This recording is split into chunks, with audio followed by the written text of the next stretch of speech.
In the Philippines today, there's a growing conversation about electrical bills, taxes, and government programs like the 4Ps. At the center of discussion is a group that is often overlooked but heavily burdened, the so-called sandwich class or the middle class. They are called sandwich because they stand between the wealthy and the poor, carrying responsibilities from the both sides of society while receiving limited protection in return. The middle class is usually composed of working individuals who earn a stable income. Because of this, they are primarily taxpayers of the country. They pay income tax, VAT, and the other mandatory government fees. On paper, they are considered stable. In reality, however, they are highly vulnerable. One hospital bill, one job loss, or one sudden tuition increase is enough to push them into financial instability or even poverty.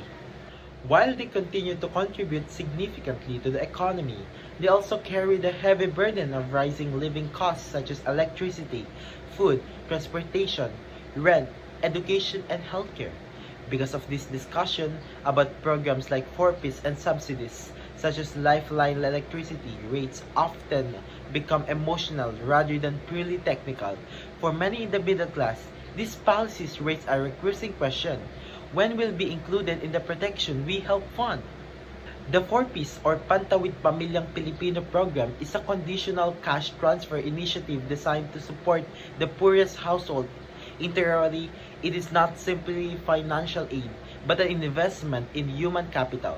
By requiring conditions such as children's school attendance, regular health checkups, and vaccinations, the program aimed to break the cycle of intergenerational poverty. On paper, the logic is strong and widely accepted in global development policy. However, the issue lies in implementation.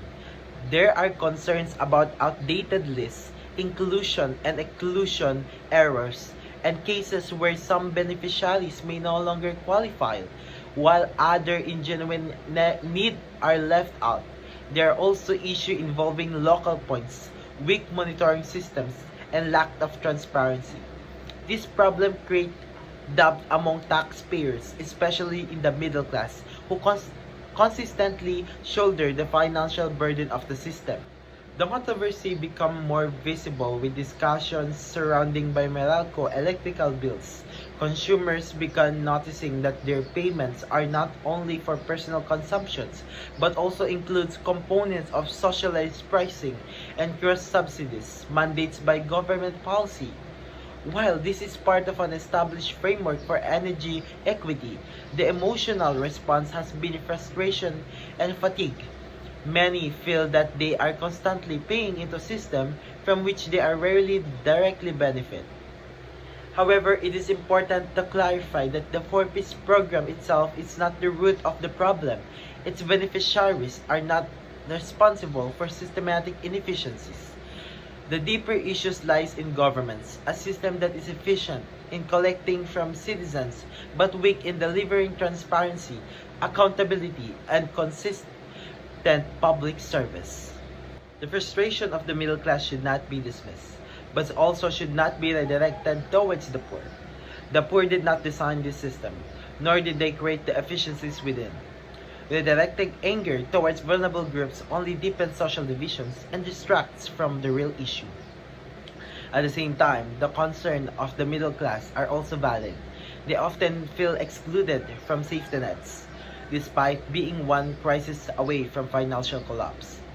This highlights a gap in policy, the lack of adequate protection for working citizens who are neither classified as poor nor wealthy but remain highly at risk. What is needed is not the removal of programs like 4Ps, but the improvement. Beneficiaries lists must be regularly updated and verified. Monitoring systems should not be strengthened to prevent misuse and ensure compliance.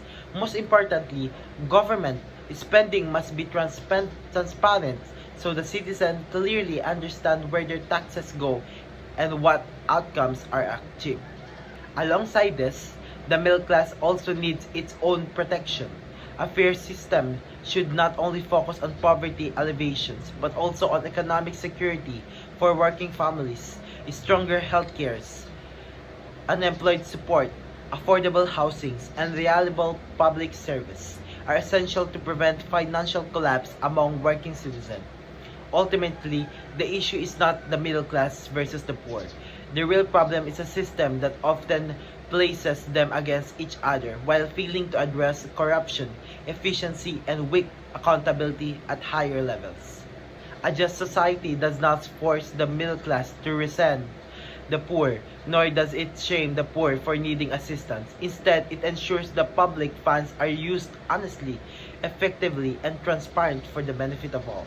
The sandwich class should not remain permanent trapped in the middle. They should feel that they are not just taxpayers sustaining a system, but citizens protected by a government that values fairness, accountability, and shared process.